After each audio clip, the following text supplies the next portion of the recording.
And I've always liked LeBron, but him being a bully, it turned me off, Dan. Going on Pat's show just bullying people. Because LeBron, he's a control freak. He knows everything he's doing. LeBron James just caught one of the harshest critiques of his career, and this time, it hit on a personal level. Charles Barkley didn't just take another swing in the never-ending GOAT debate. We've seen that movie before. We've heard him ride hard for Michael Jordan, question LeBron's legacy, and challenge the hype. But what Barkley said this time on national television felt different, sharper. He didn't attack LeBron the basketball player, he went after LeBron the person, calling him a bully, labeling him a control freak, and openly admitting that after years of respecting LeBron's greatness, his view of the man behind the jersey has fundamentally changed. And Barkley isn't standing alone on this one. Scottie Pippen has jumped into the conversation with shots of his own, and suddenly it feels like the legends are lining up. Hall of Famers, former icons of the game, all speaking up, and none of them pulling their punches. That's what has the basketball world buzzing right now. What did Barkley say that crossed this line? Why does LeBron seem to be catching heat from so many all-time greats at the same time? And is this criticism actually fair? Or is it just another example of old-school stars refusing to embrace modern dominance? The spark for all of this came from a move that caught a lot of people off guard. In March 2025, LeBron appeared on the Pat McAfee show and made it clear he had some things he wanted to get off his chest. He didn't just criticize the media in general, he named names. First, Stephen A. Smith, the most powerful voice in sports television. Then Brian Windhorst, a reporter who's been covering LeBron since his high school days in Akron. For many, that moment felt like a turning point, and it may have opened the door to the backlash we're seeing now. Like I seen Brian Windhorst on one of these shows not too long ago. Says he's like my fucking best friend. These guys are just weird. A man who had defended LeBron for more than 20 years watched all of this play out. And a few days later, Charles Barkley sat down with Dan Patrick and delivered one of the harshest evaluations of LeBron we've heard in a long time. There was no sugarcoating, no careful wording, no attempt to play peacemaker. Barkley spoke plainly, and he said exactly what he believed. They both had an awful week. LeBron, he's too big to be that type of bully. To bully Stephen A. and to bully Brian Windhorst. Brian Windhorst is a sweet person, man. He's just trying to do his thing. And I've always liked LeBron, but him being a bully, it turned me off, Dan. Think about what just happened. Charles Barkley, someone who has consistently praised LeBron's talent, defended him in countless debates, and stood in his corner for more than 20 years, went on national television and called him a bully. Barkley said it flat out turned him off. That's not X's and O's. That's not basketball analysis. That's personal. That's Barkley signaling that something shifted in the way he sees LeBron, not as a player but as a human being. And he wasn't done yet. Barkley kept talking, and what came next hit even harder.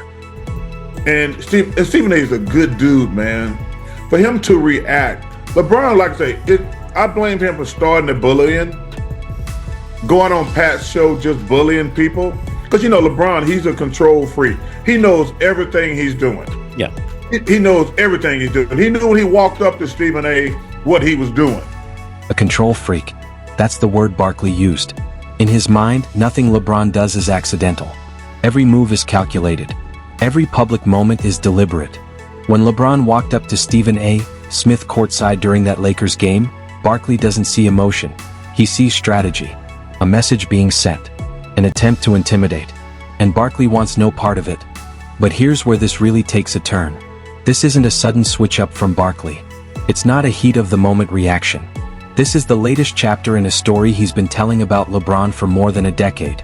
And when you connect all the dots, the picture Barkley paints is absolutely brutal. Because Barkley has never questioned LeBron's talent. He's never denied the stats, the dominance, or the basketball IQ. What he's always questioned is something much deeper. Something that goes beyond numbers and highlights. It goes to the core of who LeBron is as a competitor. Back in May 2023, Barkley appeared on the Spittin' Chiclets podcast and explained what, in his mind, truly separates LeBron from the game's ultimate greats. And when you really listen to what he said, it might be the harshest critique anyone has ever made of LeBron's legacy. First of all, they're three of the greatest players ever. But LeBron's a nice guy. Nobody ever said that shit about Michael and Kobe. Nobody ever said, man, that Michael Jordan and Kobe Bryant, they're nice guys. Nobody ever said that shit. Michael and Kobe, they were dangerous. They'd kill your ass. LeBron's great, but he's a nice guy. LeBron is a nice guy. On the surface, that sounds like praise. But in Charles Barkley's world, in a league shaped by predators like Michael Jordan and Kobe Bryant, being called nice is almost an insult. It suggests something is missing. That you don't have that edge, that ruthlessness, that darkness that makes opponents uneasy before the game even starts.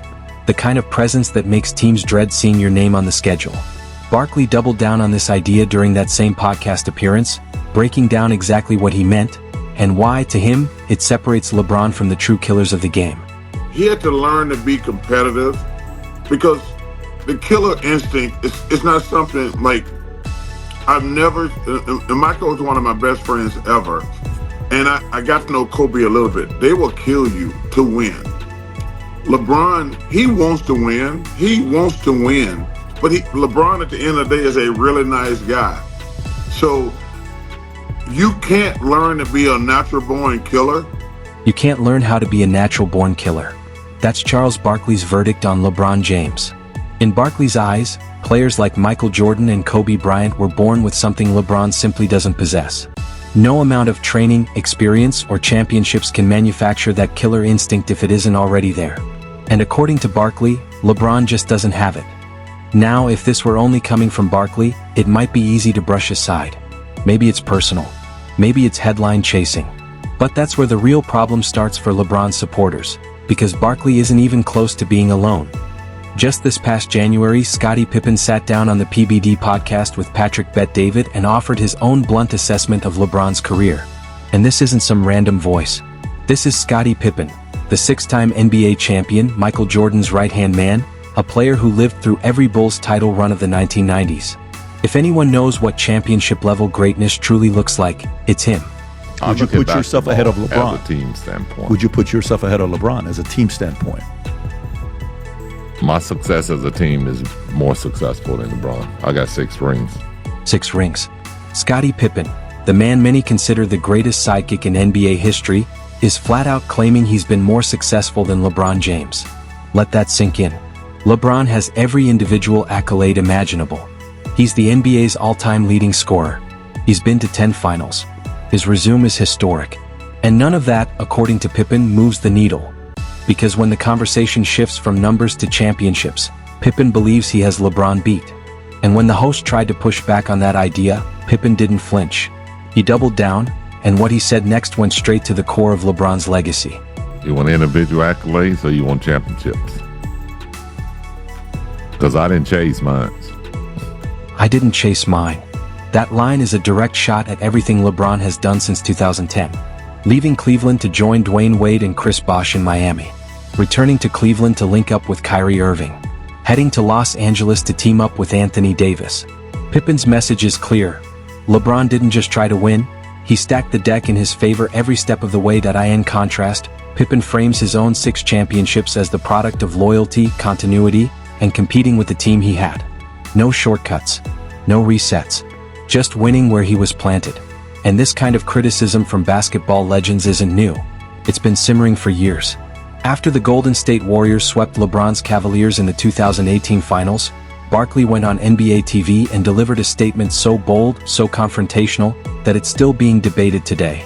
I'm just going to say this. Any media person that I see in person for the rest of my life who try to tell me LeBron James is good as Michael Jordan, I'm just going to slap the hell out of him right on the spot. Right on the damn spot. No question asked. And I'm going to take my chances with the judicial system. That wasn't a hot take. That was conviction. And Barkley made sure everyone understood just how serious he was. Remember, this is someone who actually played against Michael Jordan. He didn't study it from afar. He felt it on the court. He knows firsthand what separated MJ from everyone else. That killer instinct. That fear factor. So when Barkley says LeBron doesn't have it, he isn't guessing. He's speaking from an experience almost none of us can claim.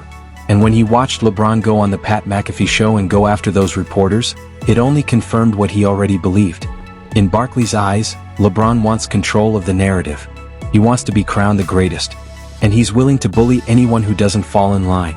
And Scottie Pippen wasn't done either. In that same interview, he laid out exactly why he believes LeBron and Jordan don't even belong in the same conversation. And the reasoning he gave might be the most brutal argument ever made in this debate. When someone like LeBron has to spread that out for 20 plus years, it's not the same drive, it's not the same fight, it's not the same hunger. And so when people try to make those comparisons of those two players, it's like talking to someone in the front seat and the back seat. They ain't even in the same lane. They're not even in the same lane. Pippen argues that Jordan packed all of his greatness into 12 to 14 years of pure dominance. Night after night, maximum intensity, no pacing, no load management, just relentless killer basketball. LeBron, by contrast, has spread his career across 2 decades. And according to Pippen, that changes everything.